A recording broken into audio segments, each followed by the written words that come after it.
ஸ்ரீ குருப்பியோ நமக. பெரியவாச்சரணம். ஹரஹர சங்கர, ஜெய ஜெய சங்கர. பாண்டுரங்கன் மகிமையில் திருலோச்சனர் பார்த்துட்டு இருக்கோம். திருலோச்சனதாசர், அவர் பேர் திருலோச்சனர். ராஜாவோட சேவகர்கள்லாம் வந்து என்ன சந்திரகாரம்லாம் பண்ணியாச்சா, எவ்வளோ தூரத்தில் வேலைப்பாடு நடந்துன்னு இருக்குன்னு கேட்டுன்னு சொன்னார். அவங்க கூட்டின்னு சொன்னார். அப்போ தான் இவருக்கு ஞாபகமே வருது, நம்ம சந்திரகாரம் 3 நாளில் பண்ணி கொடுக்கணும். 2 நாளில் இப்படியே அந்த பாகவத கோஷ்டியோட ஓடி போயிட்டு உடனே போகிறார் அரண்மனைக்கு. போனால் ராஜா கேட்குறார், என்னப்பா வேலையெல்லாம் நடந்துட்டுருக்கா, எல்லாம் நாளைக்கெல்லாம் எல்லாம் முடிச்சிருவேன் இல்லையா, ஃபைனல் டச்லாம் பண்ணிடலாம் இல்லையா அப்படி இப்படின்னு கேட்ட உடனே இவர் வந்து உண்மையை சொல்லிடுறார். இல்லை ராஜா, இந்த மாதிரி ஒரு நடந்தது, பாகவத கோஷ்டி வந்தது, நான் எல்லாத்தையும் பண்ணிட்டேன், அப்படி இப்படி நடந்ததில்ல, உண்மையாக சொல்லிட்டேன். உடனே ராஜா ஒரே கோபம். என்னது இது, அரசனுடைய ஆணையை விட உனக்கு இந்த ஆண்டிகள் கூட்டத்தை சாட்டிஸ்ஃபை பண்ணுறது தான் உனக்கு பெருசாக போயிட்டா? ராஜாவுடைய ஆர்டரை உல்லங்கனம் பண்ணினோம்னா, டிஸ்ஓபே பண்ணினோம்னா என்ன நடக்கும் தெரியுமா? நாடு கடத்துறதுலேருந்து தூக்கு தண்டனை வரலும் தண்டனை உண்டு. என்ன நீ பண்ணிட்டு இருக்க? ஒரு ஃபேமஸ் பொற்கொள்ளர் அப்படிங்கிறதுனால தானே உங்ககிட்ட அந்த கைவண்ணம் இருக்குன்றதுனால தான் உங்ககிட்ட கொடுத்தேன் நான். அதெல்லாம் எனக்கு தெரியாது. நாளைக்குள்ள எனக்கு அந்த சந்திரகாரம் வரணும். நாளைக்கு ஆஃப்டர்நூன் அந்த சந்திரகாரம் வரணும்.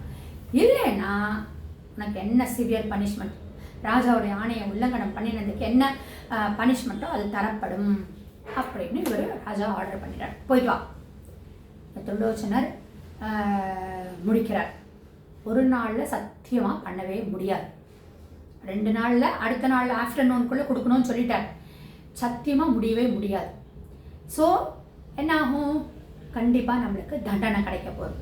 அதனால் இவர் என்ன பண்ணிடுறார், அந்த ராஜ்யத்தினுடைய எல்லையில் இருக்கக்கூடிய ஒரு காட்டு பகுதியில் போய் உட்காந்துடுறார். எனக்கு வந்து கண்டிப்பாக தண்டனை கிடைக்க போகுது, எனக்கு என்ன பண்ணுறதுன்னு தெரியல அப்படின்னு அங்கே உட்காந்துட்டு இவர் வாட்டுக்கு கவிதைகளை பாடித்தள்ளுறார் கண்ணன் மேலே. அப்படி ஒரு கவிதை, ஒரு கடல் மடை திறந்தால் போல கட்ட கட்ட கட்ட கட்டன் அவருடைய மனசுல இருந்து அப்படியே கவிதைகள் வருது. பாட்டா பாடினோம். அவர் பாட்டுக்கு நிசந்தியா உட்காந்துருக்கார். ருக்மிணி பிராட்டி, என்னப்பா, ஐயோ பாவம், என்ன நடக்கிறது? அந்த திருலோச்சனர் இந்த மாதிரி காட்டில் போய் உட்காண்டிருக்காரு. என்னமோ காடு ரொம்ப தள்ளி இருக்குன்னு நினச்சின்னு போய் உட்காண்டிருக்கான். ராஜ்யத்துலேருந்து கை கட்டின தூரத்தில் தான் இருக்குது இந்த வனம், அந்த காடு. ஸோ இந்த ராஜாவுக்கு தெரிஞ்சதுன்னா சோல்ஜர்ஸை விட்டு சர்ச் பண்ண சொன்னால் தெரிஞ்சிருமே, மாட்டின்றுவானே. இப்படி தங்கத்தையும் வைடூரத்தையும் நவரத்தினங்களையும் வாங்கிண்டு என்ன பண்ணிட்டு இருக்கான், இங்கே வந்து உட்காண்டிருக்கானே, உங்கள் மேலே பாட்டு பாடின்னு இருக்கானே, நீங்கள் இப்படி பேசாமல் உட்காண்டிருக்கே. தாயார் உள்ளம், பிராட்டி ருக்மிணி பிராட்டி பரிதவிக்கிறான். நம்ம சுதாமா கதையில் பார்த்துருக்கோம். கிருஷ்ணர் வந்து ஒரு பிடி அவல் சாப்பிட்ற போச்சவே அவர் அங்கே பணக்காரர் ஆயாச்சு. 2வது பிடியும் சாப்பிட போகும்போச்சு ருக்மிணி ஸ்டாப் பண்ணிடுறான். நாட் பிகாஸ் ஆஃப் தட், நீங்கள் சாப்பிடக்கூடாதுன்னு இல்லை, ஒன்றுத்துக்கே அவனால் சமாளிக்க முடியாத அளவுக்கு பணம் காசு வந்துடுது. அப்போ நீங்கள் சாப்பிட்டுட்டே இருந்தாலும் என்ன ஆகும்னு சொல்லிட்டு அந்த கருணை உள்ளம். அப்போ அதே கருணை உள்ளத்தோட பரிதவிக்கிறது இந்த ருக்மிணி பிராட்டி. இந்த மாதிரி கிருஷ்ணர்கிட்ட புலம்புறான். ஐயோ, நீங்கள் இப்படி உட்காண்டிருக்கேளே, இப்படி என்ன பண்ணிட்டு இருக்கேளே, என்ன பண்ணுறது, நீங்கள் பேசாமல் இப்படி உட்காண்டிருக்கேளே.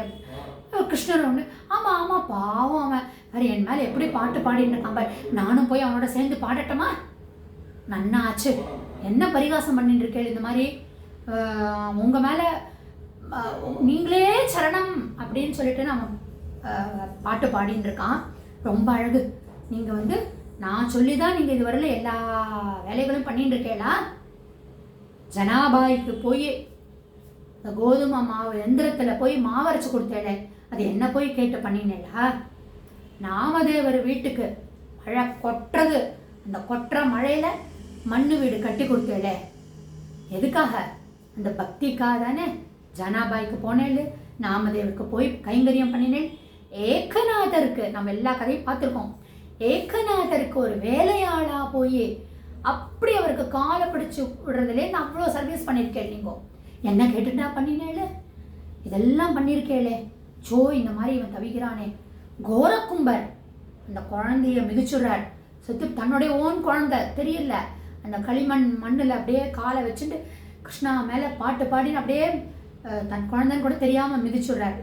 அந்த இழந்த அந்த குழந்தைய அவருடைய கோரக்கும்பருடைய பிரதராக போய் காப்பாற்றினீங்களே, சர்வீஸ் பண்ணினீங்களே, இப்போது இந்த திரிலோச்சனர் இப்படி வந்து காட்டில் அப்படி உட்காந்துட்டு பரிதவிக்கிறாரே, என் பாட்டை நீ பாடுகிறாயா, உன் பாட்டை நான் பாடுறேன்ப்பா அப்படின்னு நீங்கள் போவேலே, இப்படி உட்காண்டிருக்கேளே, இத்தனை பேருக்கு பண்ணினேளே, இவரோட பக்தி சிறந்த பக்தி இல்லையா அப்படின்னு இந்த ருக்மிணி பிராட்டி புலம்புறா. என் பாட்டை நீ பாடுகிறாய், உன்னுடைய பாட்டை நான் பாடுகிறேன், இதுதானே உங்களுடைய வேதம், போங்கோ திரிலோச்சனருக்கு ஹெல்ப் பண்ண போங்க. ஏற்கனவே கிருஷ்ணர் ரெடியாக இருக்கார், பிராட்டியோடைய பரிந்துரை வேற வந்தாச்சு, கேட்கவா வேணும்? கண்மூடி கண்ணு திறக்கிறதுக்குள்ள திரிலோச்சனர் உடைய வீட்டில் கிருஷ்ணர் திரிலோச்சனராகவே போய் நிற்கிறார். என்ன ஆறுது நாளை தொடர்ந்து பார்க்கலாம்.